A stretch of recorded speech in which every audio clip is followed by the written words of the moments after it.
এরপর যেটা দেখাচ্ছি, এই একটা জামা হয়েছে কুকুর, এটা একটা দিদুন দিয়েছে।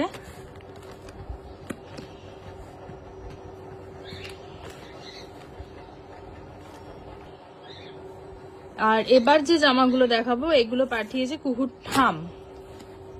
দেখে নি কুকুর ঠাম 3খানা জামা পাঠিয়েছে কুকুরকে পয়লা বৈশাখের জন্য। এই একটা,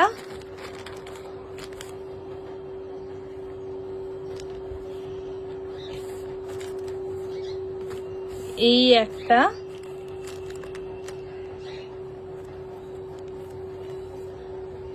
আর এই একটা।